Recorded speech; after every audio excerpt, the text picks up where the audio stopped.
Hey everybody, welcome back to another episode of Backyard Garage. So today I am going to continue here in the bathroom. I'm going to start putting up some sheetrock here on the walls. I do got to do the shower pan, but it's still drying. It's got to dry for one more day before I'm comfortable with waterproofing it. And then, so yeah, I'm just going to go ahead and get the drywall hung. So let me get on it.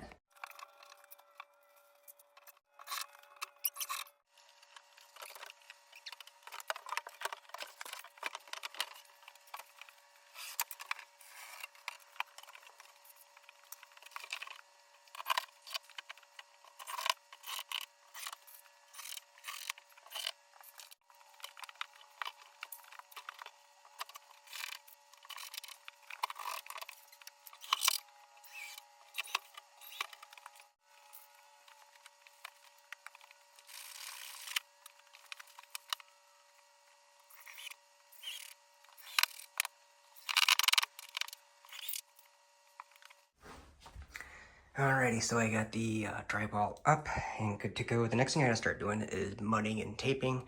I'm gonna hold off on this because I need a couple more connections to get these water lines secured. I did get this water line in here, these stub outs, so that's good to go. The reason I'm talking so soft is my daughter's sleeping, so I don't want to be waking her up by talking too loud. But yeah, let me get you set up here and I'll show you how I mud tape. Pretty much put a light film of mud down on all joints, and then after that light film is down, you put tape on it, then you mud over it. So you'll see what I do.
Alrighty, I got this all mud taped here, so it's looking pretty good. Some spots like that, it's low, but I'm not screwing with it till it dries. And then I got the corners here all done. So everything is pretty much mud and taped. This is just the first coat. A tip when you're mudding and taping, first coat, go on as light as you can. I know that this is pretty thick here. It's just I had to go thick because it was kind of bowing in a little bit and a little crooked. I had to straighten it out. So this will probably take a couple days to dry. But once it's dry, you can stand it down and put another coat on and fill in little holes and imperfections. So this is where we're at. Around the top here, I'm not doing anything with that because what I'm going to do is I'm actually just going to put some molding all the way around because the ceiling is textured. And in order to get the mud on, it would be really hard and I would have a really ugly seam there. So just some quarter round trim would probably be best for there. So, alrighty, well, I'll see you in a sec. Alrighty, so here's where I'm at. So what I did is I actually installed the electrical box. It's just a 4-inch hole that I drilled. Then I took the wires that were in the wall, pulled them through that box, and then put the wire caps on, and then screwed the box in. It's one of those pre-fit boxes that you could screw into drywall because I don't have a stud. And then down here, I put the drywall on for my drains. I turned off the water, hooked up the lines, and then got everything good to go there. And then here in the shower, I noticed that I had some like divots and stuff down in here. So I actually put some of this mortar on in here because I wanted to make sure that it was perfectly smooth. I don't think it really mattered because the waterproofing stuff that I put on, it's like Red Guard, only it's not Red Guard, it's a better product. But yeah, I it's going to go down first, but I just needed this perfectly smooth, especially around the drain where it comes in. I know that like after that's on and then I put the mortar and then the tile on it, it'll be perfectly level. But just in case, I just put a little bit down there right now. So that's kind of where we're at. So this pushed me back about a day. And then this mud here, it's starting to dry. Not sure if you could pick up, oh, my fingers, but not sure if you could pick up the difference, the contrast in the color. The darker stuff, it's still wet, is where the lighter stuff is getting dry. So this will probably take another day or so to get fully dried. It might be 2 days, so I'm not exactly sure how long that's gonna take, but that's where we are. A couple things I gotta do now is I gotta go around and get the rest of the wallpaper off in spots. Then I gotta do some patching in other areas on the shower, and then I got some more wallpaper here that was behind the toilet that I couldn't get to. But this is where we're at. A lot of stuff, it's looking good. I went through this a lot already when I pulled out the wallpaper, and there were a ton of wall anchors in here, and I had to patch the holes. So that's already done. So, well, I guess there's a little bit of patching I gotta do there too, a little hole. But anyway, yeah, that's where we're at. So, yeah, I'll see you in a sec. Alrighty, so I am at the stage where I can start getting this all waterproofed in and everything. I'm using this Latacrete Hydroban product. I could be using RedGuard. However, this has a lot better reviews, and there's a lot of people who recommend this over the RedGuard. It is more expensive, but I'd rather pay more for a better product. So let me set you up, and you just paint it on, and I'll show you how I do it.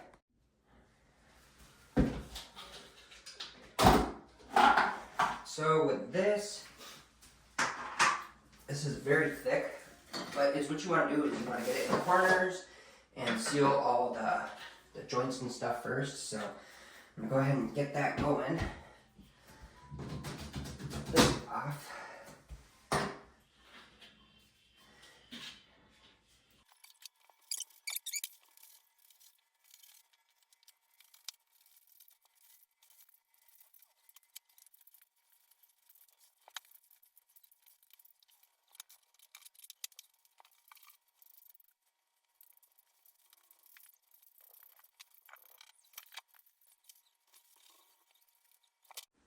Okay, so here we go. I got the first layer on. It's pretty uniform. It's a decent amount of thickness. So this needs to dry. The way you can tell it's dry is it turns like an olive green. And then I gotta do a second layer. So yeah, I will do that. I'm gonna mostly focus on the floor pan here because that's where most of the water will be splashing. I mean, the walls are okay. You definitely don't need to do the walls, because we're going to be putting tile and mortar and everything over this, but it's just cheap insurance to do it like this. So I'll see you once this is dry. Alrighty, so it was a couple hours later, and I went ahead and put the second coat on.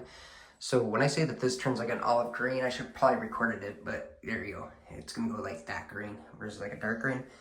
But the first coat, when it went on, it was kind of, a lot of it soaked into this this cement board, but the second coat, man, it just glided right on. So what I did is I dumped a bunch of that this membrane stuff into the pan here, and then I just kind of slopped it up the walls and worked it up the walls. So yeah, as you can tell, some of the top stuff is drying because I did the walls, and then I still had extra in my pan, so I just kind of smeared it around in the pan and then went up the walls a little bit more. And that's kind of why they're look more wet halfway down, is because I literally just got done. But this is where we're at.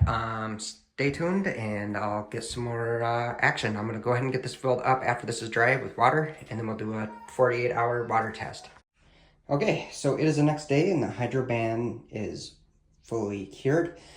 So now I gotta take this bucket of water and dump it in there, make a mark at the water line, and let it set for 48 hours. So let me get the water dumped in, and here goes.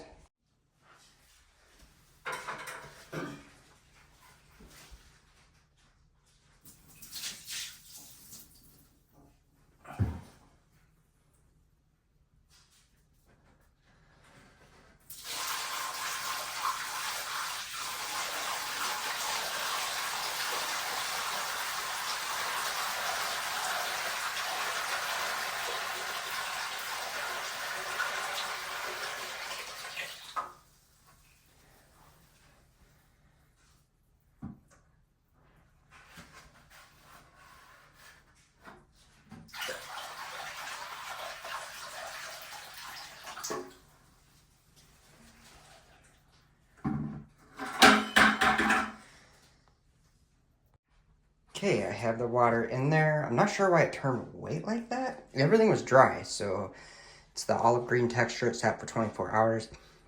So I'm just gonna let it set here for another 48 and we will see what happens. Well, everybody, I wanna say it's about, I don't know, 3 hours, 4 hours after that test. I had to drain the water. Something went wrong here. The only thing I think of is it was dry to the touch. The only thing I think of is it wasn't dry enough. And then also I see a couple of pinholes in here that I gotta fix. There's one up like right there and then one over here. I didn't notice those before. So what I gotta do is I gotta get this out of here, order some more of this, this sealer here, and then put it back down. So yeah, that's kind of where I'm at right now. So kind of disappointing.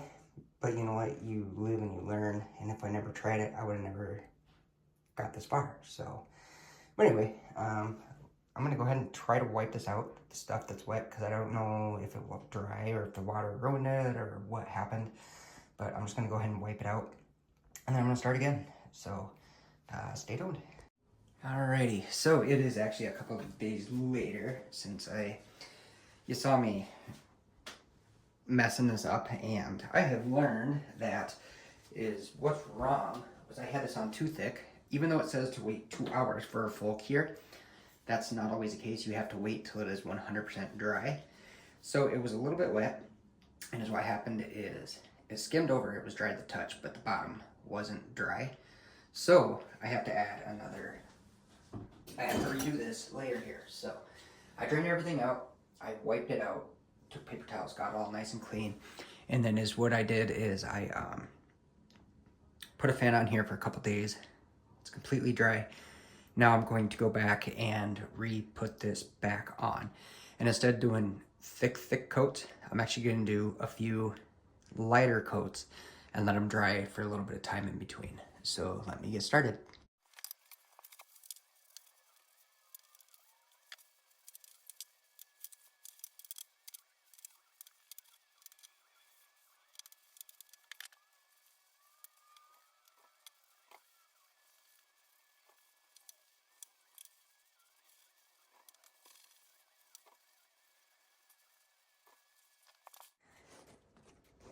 Okay, so I got another coat on here, and it's a nice, thin, not super thick, even coat on here. So what I'm gonna do is I'm gonna throw a fan in here because it's a little bit below 60 degrees in here, or 70 degrees in here. And the ideal temp is 70 degrees, 50% relative humidity. It's a little bit cooler than that. It's gonna take longer to dry. So you just let it dry until it's this olive green. Now that it's thinner when it is dry, I will know that it's completely dry and there's nothing underneath that's gonna be wet. So let me do that. Okay, so it's been about 3 hours later. I just put a second coat on here. When this was dry, it was the same exact color as the wall, this green color here. So I knew that it was 100% dry. It was a thin layer. So this is the second layer. Another thing that I was looking at is if I see anything like any mortar or anything poking through, I'm gonna put another layer on. So once this completely dries, which I'm gonna be putting a fan on once I'm done working in the bathroom here. But once this layer dries, then I'll see if there's any bleed through of the mortar or that drain there. I saw a little bit of the blue on the drain before. I just wanna make sure that I don't see any of that, and all I see is this, this olive green color in here. So next thing I'm gonna do here is I got my mud. I got it all whipped up here. Let me show you. It's some drywall mud. I use this +3 compound here. I found that this is probably some of the best, but I whipped it up with my drill and an attachment. It's kind of hard to get open with one hand. I added some water and got it to a really creamy consistency. So I'm gonna be putting that into my troweling pan, and then I'm just gonna go start feathering the walls and getting more drywall mud onto the walls and getting those good to go.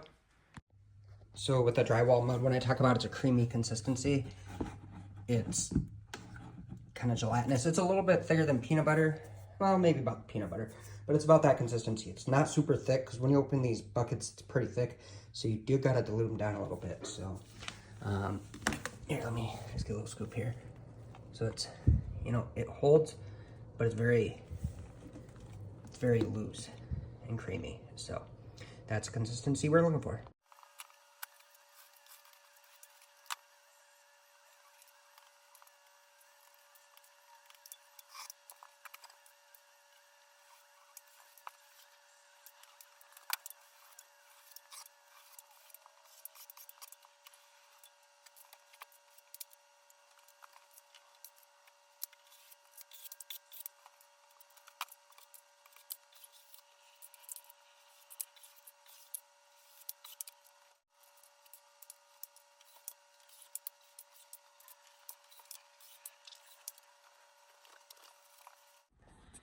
Alright, so I finally finished up. I got the second coat of drywall mud on, and as if you look at this, and if you see, it's feathering out, and that's what you want it to do. So I will have one more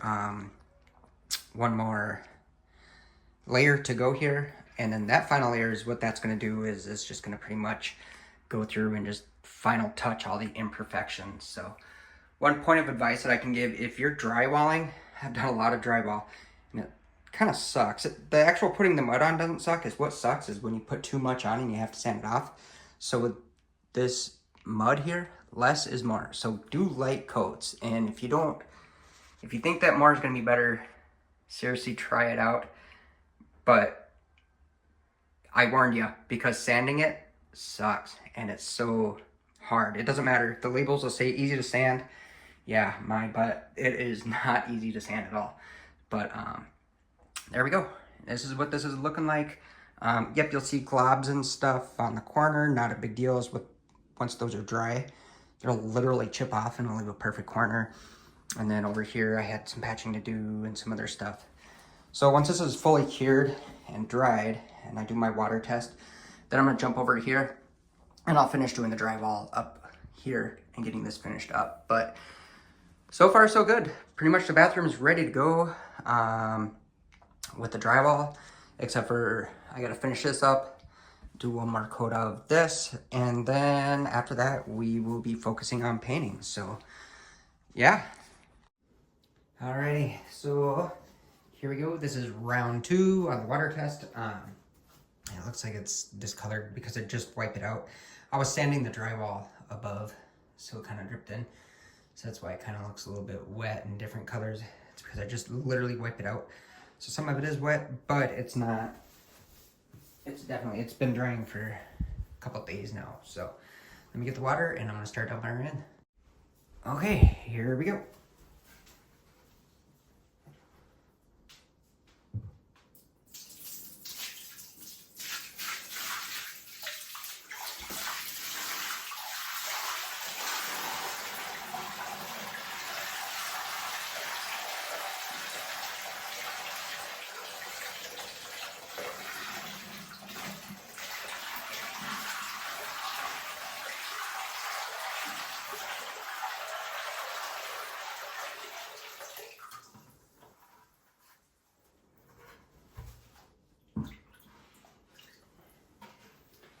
Okay, so that actually looks a lot better.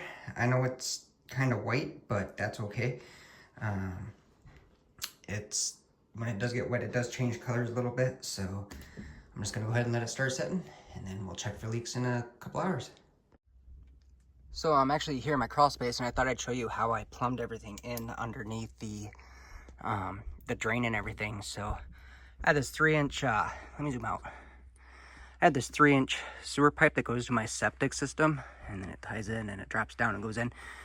But what I did is I put a boot on right here with a Y, and I have it wired out, and it comes into this P-trap here, and then it goes over and up into the bottom of the drain there. So it comes down, the P-trap, Y's in, and then goes good. When I first started putting this in, on my last video when I dropped this down, I actually hit this pipe here, this black pipe. That's what I was hitting. So I had a really good aim to hit this pipe. So it actually worked out good because it comes down now. I was able to put a 90 degree on it. And then the P-trap right here, which actually works out perfect because it put everything in line. So it was super easy to hook up and get connected. So that's kind of what the plumbing on the underside looks like. Super easy to do. Since this right here was not PVC, I think this was ABS, and I was going to PVC, I had to use these rubber couplings here because you can't really weld PVC to ABS, and you have to do it this way. So that's where we're at. But anyway, everybody, that's going to be a wrap for today's video. Unfortunately, I'm not going to be showing whether or not this works on this video or not. That will be on the next one. This video is going to be really long, and I just want to get some content put out. So thanks so much for watching. I'll check you all next time. If you have any questions, drop them down below. If you hit the thumbs up or the like button, that'd be great. And then also hit the subscribe button. We'll check you all next time. Peace.